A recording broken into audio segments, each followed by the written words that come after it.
Good morning students, आप सभी का स्वागत है डीकेपी एकेडमी में। मैं दीपक कुमार आप सभी का स्वागत करता हूं। आज के इस वीडियो में जो है अब हम गणितीय कथनों को सिद्ध करना सीखेंगे। ठीक है, जो गणित के कथन होते हैं उसे कैसे सिद्ध करते हैं सीखेंगे। अभी जो है हम इसमें जो है फिलहाल इस वीडियो में हम अंतर्भाव, ठीक है, जो इंगित करता है इम्प्लाइज टू का जो चिन्ह है, ये वाला चिन्ह, इसका उपयोग कहाँ किया जाता है और कैसे किया जाता है इसे जो है समझेंगे। ठीक है, इस चिन्ह का उपयोग बहुत ही इंपॉर्टेंट है। बहुत सारे विद्यार्थी क्या करते हैं, इस पर गड़बड़ करते हैं इस चिन्ह के उपयोग को लेकर के। ठीक है, तो देखिए, ध्यान दीजिए, यदि त्रिभुज एबीसी एक समबाहु त्रिभुज है, क्या है, त्रिभुज एबीसी क्या है, एक समबाहु त्रिभुज है। समबाहु त्रिभुज का मतलब जानते हो, ऐसा त्रिभुज जिसकी सभी भुजाएं क्या हो, एक समान हो, उसे हम समबाहु त्रिभुज कहते हैं। जैसे कि यहाँ पास ए बी भुजा का मान अगर 12 सेंटीमीटर है, बीसी का मान भी 12 है और एसी का मान भी 12 है, तो ये क्या होगा, ये आपका समबाहु त्रिभुज होगा। यानी कि ऐसा त्रिभुज जिसकी तीनों भुजाएं का माप एक समान हो, उसे हम क्या कहते हैं, समबाहु त्रिभुज कहते हैं। नाम से ही चल रहा है पता, समबाहु यानी कि समान बाहु, है ना, बाहु यानी कि भुजा। ठीक है, तो यदि ए बी सी एक समबाहु त्रिभुज है तो वह समद्विबाहु त्रिभुज भी होता है। ठीक है, तो अगर एक त्रिभुज क्या है, समबाहु त्रिभुज है, मतलब क्या होगा, वो समद्विबाहु भी होगा, क्योंकि समद्विबाहु का मतलब क्या होता है, ऐसे त्रिभुज जिसकी दो भुजाएं समान हो, कम से कम दो भुजाएं समान हो, उसे हम क्या कहते हैं, समद्विबाहु त्रिभुज कहते हैं। तो जब इसकी तीनों भुजाएं समान है तो इसमें क्या होंगी, दो भुजाएं तो समान होंगी ही, है ना, तो वो क्या होंगी, ये जो है आपकी समद्विबाहु त्रिभुज भी होगा। ठीक है, तो देखिए यहाँ पास जो कथन है इसे, यदि कोई त्रिभुज समबाहु है तो उसकी तीनों भुजाएं क्या होंगी, बराबर है। ठीक है, यानी उसकी सभी भुजाएं बराबर हैं तो उसकी कोई दो भुजाएं भी क्या होंगी, बराबर ही होंगी, है ना, अतः वह समद्विबाहु भी होगा। ठीक है, तो दो त्रिभुज समबाहु होगा वो क्या होगा, समद्विबाहु भी होगा। ठीक है, अब देखिए यहाँ पास इस तथ्य को अगर हम प्रतीकात्मक रूप से सिद्ध करना हो तो कैसे करेंगे, तो देखिए कथन ए, ठीक है, कथन ए क्या है, त्रिभुज एबीसी एक समबाहु त्रिभुज है, ये क्या है, कथन एक है। ठीक है, कथन ए कि जो त्रिभुज एबीसी है वो क्या है, समबाहु त्रिभुज है। और कथन दो क्या है, त्रिभुज एबीसी समद्विबाहु त्रिभुज है, यानी कि जो त्रिभुज एबीसी है वो क्या है, समबाहु त्रिभुज है, ये आपका कथन एक हो गया। और एबीसी जो त्रिभुज है वो आपका समद्विबाहु त्रिभुज भी है, ये क्या है, कथन दो हो गया। ठीक है, अब देखिए यहाँ पास यदि कथन ए सही है तो कथन बी भी सही है।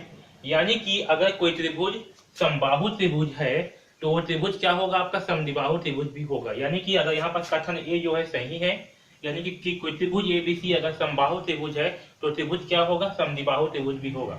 तो कथन ए सही है तो कथन बी भी क्या होगा, सही होगा। इसे हम कैसे लिखेंगे, इसे हम इस कथन को जो है हम, ये जो कथन ए और कथन बी है, इसे हम ए इम्प्लाइज टू बी के रूप में लिखेंगे। ठीक है, यानी कि ये ए अंतर्भाव बी, इसे इस प्रकार से लिखेंगे।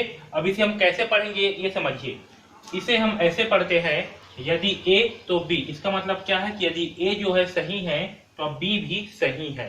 ठीक है, जो इम्प्लाइज है इसका मतलब क्या होता है, यदि ए तो बी, यहाँ पास ए इम्प्लाइज बी है, इसका मतलब क्या है, यदि ए सही है तो बी भी सही है। ठीक है, या इसे हम पढ़ते हैं ए अंतर्भाव बी, क्या पढ़ते हैं, ए अंतर्भाव बी। जहां पास ये जो चिन्ह है इसे क्या कहते हैं, हम अंतर्भाव का चिन्ह कहते हैं, इसे इंकित करना भी कहते हैं, और इंग्लिश में इसे इम्प्लाइज टू भी कहते हैं। क्या कहते हैं, इम्प्लाइज टू। आया समझ में। तो अगर कोई दो चीजें जो है एक ही चीज से संबंधित हो और दोनों सही हो तो हम उन दोनों के बीच में क्या करते हैं, इस इंकित करने का चिन्ह या अंतर्भाव का चिन्ह, जैसे हम इम्प्लाइज टू का चिन्ह का उपयोग करके लिखते हैं। आया समझ में। तो इस एग्जाम्पल को याद रखना। ठीक, तो जहां पास दो कथन है और दोनों कथन ही सही है तो उसे हम क्या करेंगे, इस इम्प्लाइज टू के चिन्ह का उपयोग करके लिखेंगे, इस अंतर्भाव के चिन्ह का उपयोग करके लिखेंगे। आया समझ में। तो इस अंतर्भाव का चिन्ह का उपयोग कहाँ पास किया जाता है आपको समझ में आ गया होगा। ठीक है, अब चलिए अंतर्भाव का उपयोग करके कुछ और प्रश्नों को हल करते हैं। जैसे देखिए एक कथन है, यदि x का वर्ग बराबर 4 है तो x बराबर 2 या -2 होगा। ठीक है, तो इसका हम अंतर्भाव का उपयोग करके इसे हमें लिखना है। ठीक है, तो देखिए यदि x का, इसे हम कथन a मान के चलते हैं। ठीक है, तो a कथन को ऐसे लिखेंगे, a के बाद ऐसे दो बिंदु लगा देंगे। ठीक है, तो x का वर्ग बराबर क्या है, 4 है। ठीक है, और दूसरा क्या है, हमें कथन b दिया हुआ है, x बराबर 2 होगा या तो फिर -2 होगा। ओके, इसे हम क्या लिख सकते हैं, इसे हम लिख सकते हैं या तो फिर +-2 के रूप में, ऐसे भी इसे शॉर्टकट में लिख सकते हैं।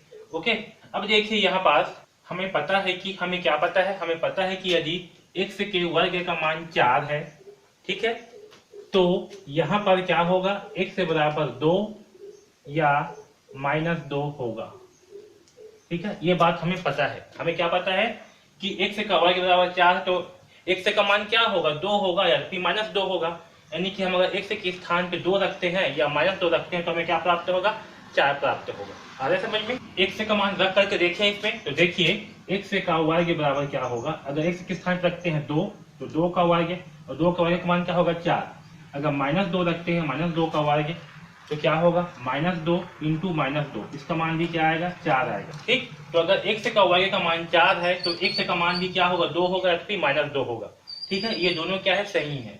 तो हमें पता है कि x का वर्ग बराबर 4, तो x बराबर 2 या -2 होगा। इसलिए क्या होगा, इसलिए कथन A सही है तो कथन B भी सही होगा, या तो फिर हम कहें A इम्प्लाइज टू B। ठीक है, या बोल सकते हैं A अंतर्भाव B। ठीक है, तो क्या होगा, आपका कथन A जो है सही होगा कथन B के, है ना। मतलब अगर कथन A सही है तो कथन B भी क्या होगा, सही होगा। तो इस प्रकार से हम जो है इस अंतर्भाव के चिन्ह का उपयोग करेंगे, A अंतर्भाव B। है समझ में? तो जब इस प्रकार के हमें कोई कथन दिए हो जिसमें दोनों कथन ही सही हो, तब हम क्या करेंगे, इस अंतर्भाव के चिन्ह का उपयोग करेंगे। जैसे कि यहाँ पास हमें कथन ए दिया है, एक कथन बी, ये दोनों कथन ही क्या है, बिल्कुल सत्य है। इसलिए हम यहाँ पास क्या करेंगे, इस अंतर्भाव के चिन्ह का उपयोग करेंगे, इस अंकित के चिन्ह का उपयोग करेंगे। आया समझ में? चलिए एक और एग्जाम्पल लेते हैं। देखिए अब कथन, दूसरा कथन है, यदि m 9 का गुणज है तो m 3 का भी गुणज है। ठीक है, जो कथन है, तो कथन ए क्या दिया है, इसमें a का मान a दिया है, m जो है क्या है, 9 का गुणज है, 9 का गुणज है। ठीक, गुणज का मतलब जानते हो आप क्या होती है? देखिए गुणज का मतलब क्या होती है, किसी संख्या के साथ जब हम गुणा करते जाते हैं उसे गुणज कहते हैं। जैसे कि 2 है, ठीक है, 2 के साथ 1 का गुणा किए तो क्या प्राप्त हुआ, 2, तो 2 क्या होगा, 2 का गुणज होगा। वैसे ही 2 के साथ 2 का गुणा किए तो क्या प्राप्त होगा, 4, तो ये 4 क्या होगा, 2 का गुणज होगा। यानी कि कोई संख्या है 2, इसके साथ में जिस भी संख्याओं का गुणा करेंगे वो क्या कहलाती है, गुणज कहलाती है। समझ में? जैसे कि 2 के साथ अगर 3 का गुणा होगा तो क्या आएगा, 6, ये 6 क्या होगा, 2 का गुणज होगा। वैसे ही 2 के साथ में अगर 4 का गुणा होगा तो क्या आएगा, 8, तो ये 8 क्या होगा, 8 जो है 2 का गुणज होगा। ठीक है, इसी प्रकार से क्या बोला गया है, यदि m जो है 9 का गुणज है, ठीक है, m क्या है, 9 का गुणज है, तो 3 का भी गुणज है, ये जो है इसमें कहा गया है। ठीक है, तो देखिए कोई संख्या जो है अगर 9 का गुणज है, ठीक है, मान चलो कि संख्या क्या है, हम 3 मान लेते हैं। ठीक है, जैसे कि कोई संख्या 3 है तो इसके गुणज क्या क्या होंगे, 1 यानी कि 3, 3 गुणी 2 करने पर क्या आएगा, 3, ये 6 आएगा। ठीक है, तो 3 के गुणज 6 भी हो गया, और 3 का गुणज 3 इंटू 3 करने पर 9 आएगा। ठीक है, तो क्या बोला गया कि कोई संख्या 9 के गुणज है, यानी कि कोई संख्या है इसका गुणज क्या है, 9 है।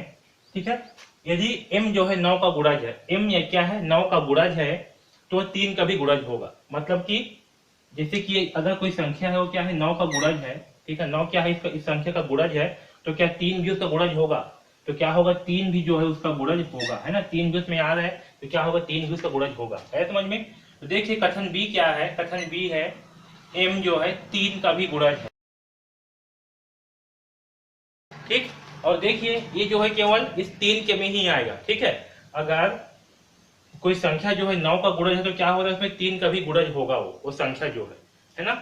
तो यहाँ पर देखिए m क्या है, 9 का गुणज है, m क्या है, 3 का भी गुणज है। ठीक है, तो हम जानते हैं, क्या जानते हैं, लिखना पड़ेगा आपको, हम जानते हैं यदि m 9 का गुणज है, m क्या है, 9 का गुणज है, तो 3, तो m 3 का भी गुणज होगा, 3 का भी गुणज होगा। ठीक है, तो जब m जो है 9 का गुणज है तो m क्या होगा, 3 का भी गुणज होगा। ओके, इसलिए क्या होगा, a इम्प्लाइज टू b, यानी कि a अंतर्भाव b होगा। ठीक है, तो जब इस प्रकार के कथन होंगे जिसमें दोनों कथन ही सत्य होंगे तो हम क्या करेंगे, इस अंतर्भाव के चिन्ह का उपयोग करेंगे। आया समझ में? तो हम क्या करेंगे, इस अंतर्भाव के चिन्ह का उपयोग करेंगे। ठीक, तो इस प्रकार से जो है हम इसके चिन्ह का उपयोग को करेंगे। ठीक है।